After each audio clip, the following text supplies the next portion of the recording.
Salut les amis! Alors je vais vous poser une question. Est-ce que ça vous intéresse de nettoyer votre maison d'une façon plus efficace, même plus efficace qu'avec les produits qu'on achète dans le commerce, d'une façon beaucoup plus respectueuse dans l'environnement, avec moins de produits chimiques et avec beaucoup moins de matériel d'emballage, donc beaucoup moins de déchets, d'une façon ludique parce que vous allez faire ça vous-même, d'une façon simple parce que vous n'allez pas y passer des plombes, beaucoup moins cher qu'avec les produits qu'on achète dans le commerce. D'une façon où vous pourrez aussi éduquer vos enfants pour faire le ménage différemment et les éduquer à consommer différemment et avoir moins de produits d'entretien, ce qui fait que vous aurez beaucoup plus de place dans vos placards pour d'autres choses. Alors, si ça vous intéresse, voici ce que je vous propose aujourd'hui. C'est de voir comment nettoyer tout ce qui est miroir, vitres et parois de douche et tout ce qui est résidus dans la salle de bain ou dans les toilettes de matière organique. Alors voilà, souvent dans le commerce, on a un produit pour le bain, un produit pour les vitres, il y a un autre produit aussi, bon ça c'est pas le bon, mais un truc Harpic pour les toilettes, donc à chaque fois que vous avez un endroit, il faudrait un produit différent.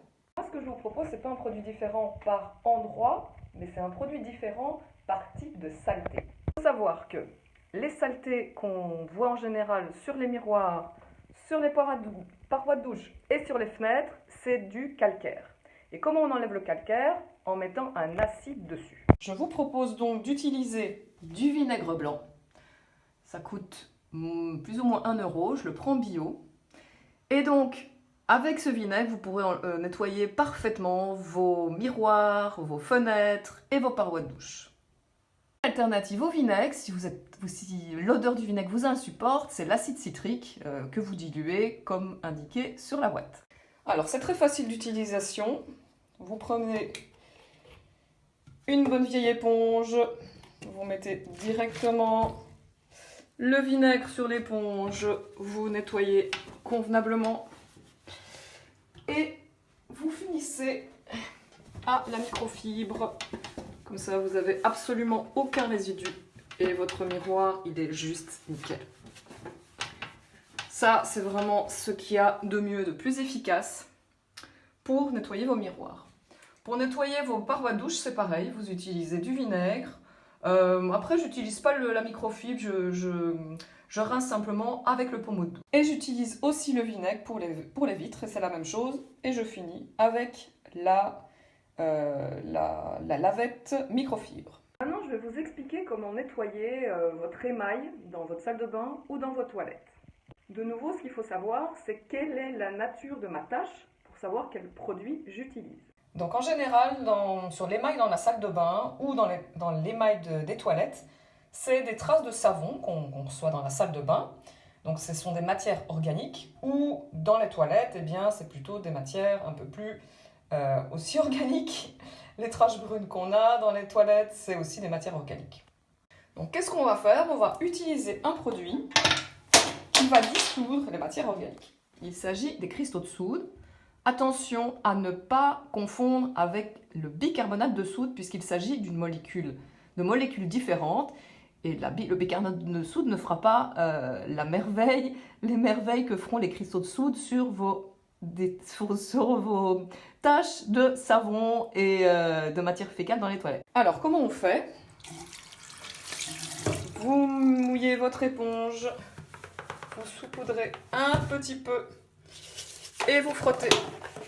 Et immédiatement, des traces de savon, même bien incrustées depuis des semaines ou même des mois, qui sont plutôt nature, et vous rincez bien. Attention, je vous préconise ici d'utiliser des gants, ne faites pas comme moi, je vais bien nettoyer et bien rincer. Pour les enfants, par contre, je préconise l'utilisation uniquement à partir de 10 ans et avec des gants pour ce produit qui est donc les cristaux de soude. Les toilettes, maintenant, si vous avez des traces brunâtres dans vos toilettes, vous saupoudrez sur les parois. Vous prenez votre brosse que vous mouillez et ensuite vous frottez. De nouveau, vous aurez des toilettes absolument impeccables. Tous les résidus brunâtre se désintègre instantanément. Et ensuite, évidemment, vous rincez. Vous allez me dire qu'il n'y a pas que des résidus brunâtres dans les toilettes, il y a aussi des résidus de calcaire qui sont dus à l'eau qui coule de la chasse. Alors dans ce cas, qu'est-ce qu'on fait? On utilise aussi du vinaigre, puisque le calcaire se dissout par le vinaigre. Alors, comment vous faites? Vous prenez un flacon vide, ou vous prenez, vous le recyclez, ou vous achetez un petit flacon pour vaporiser vos plantes. Vous mettez 1 tiers de vinaigre blanc, 2 tiers d'eau, et vous mettez 1 cuillère à café d'huile essentielle. Alors vous pouvez mettre moins qu'une cuillère à café. En tout cas, vous aurez une bonne odeur, vous avez l'embarras du choix. Vous pouvez avoir le lavandin, par exemple, que vous pouvez vous procurer au comptoir de Lily chez Lydia. Vous avez le citron, l'eucalyptus, et il y a même des huiles essentielles qui sont très très désinfectantes, antivirales, antibactériennes et anti-champignons, comme par exemple la cannelle, le tea tree, et il y en a d'autres aussi. Vous utiliserez ce vaporisateur dans lequel vous avez mis votre mélange dans les toilettes. Vous mettrez comme ça et vous aussi vous brossez avec la brosse et ça va enlever les résidus de calcaire. Alors une fois que vous avez du calcaire un peu récalcitrant qui est bien incrusté, que ce soit dans vos toilettes ou sur votre paroi de douche ou ailleurs, eh bien vous n'utilisez pas du vinaigre froid, mais vous utilisez du vinaigre chaud.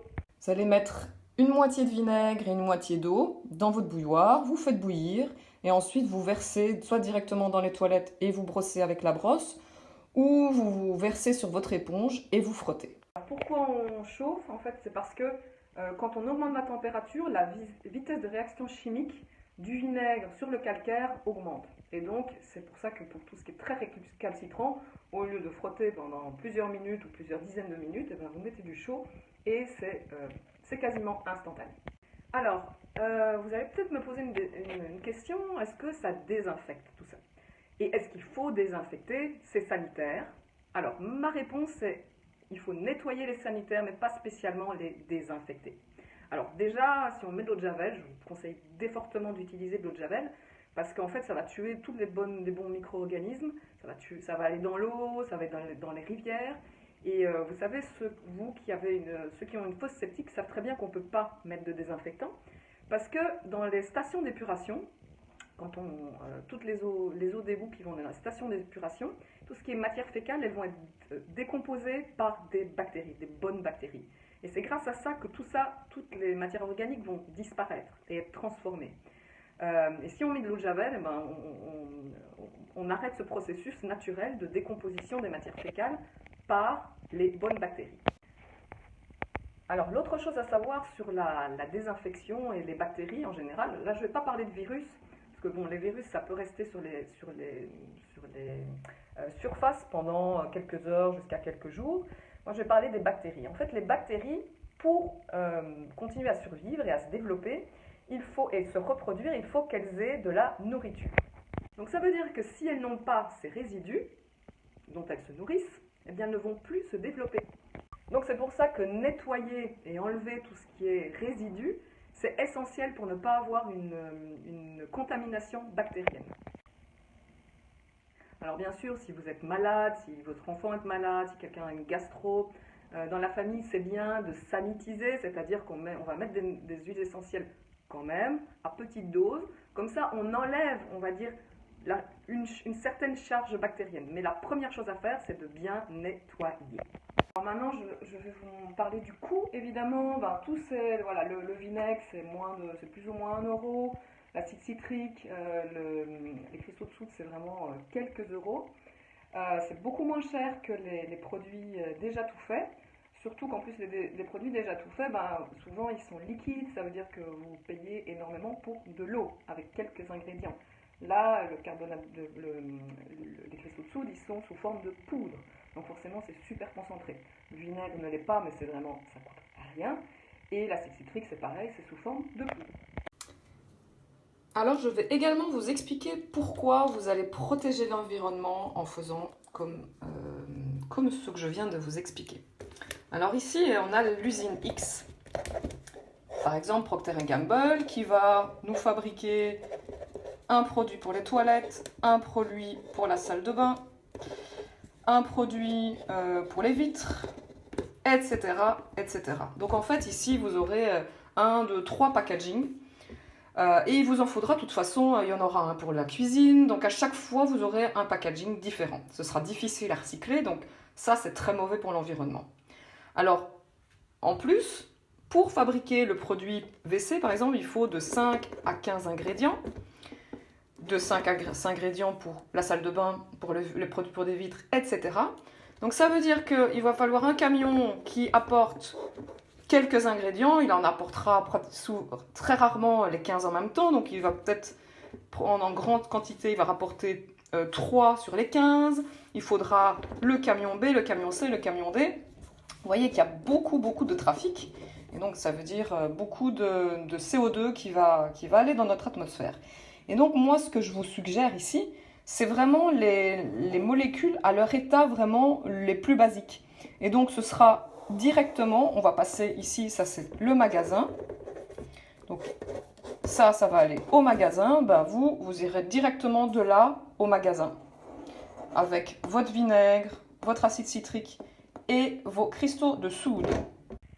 Et pour finir, ici, c'est le même principe que l'alimentation. Donc on parle toujours de prendre le moins de nourriture transformée possible, c'est-à-dire d'acheter directement sur le marché ou chez vos maraîchers les légumes, par exemple, et de les cuire vous-même, au lieu de passer par l'intermédiaire de la personne qui va faire votre pizza surgelée et que vous avez acheté. Et donc, grâce à ça, vous aurez les matières initiales, les vitamines, vos protéines, vos oméga 3, etc. Ils seront vraiment beaucoup mieux conservés. Donc pour votre santé, ça va être mieux. Et en plus, pour le goût, ce sera bien mieux aussi. Et bien ici, c'est la même chose. C'est vraiment prendre le plus de produits simples et le moins transformés possible. Et voilà, j'espère que vous aurez le temps pendant cette période de confinement d'essayer ces petits trucs si ça vous intéresse. Et dites-moi si ça fonctionne bien pour vous. Et voilà, à très bientôt.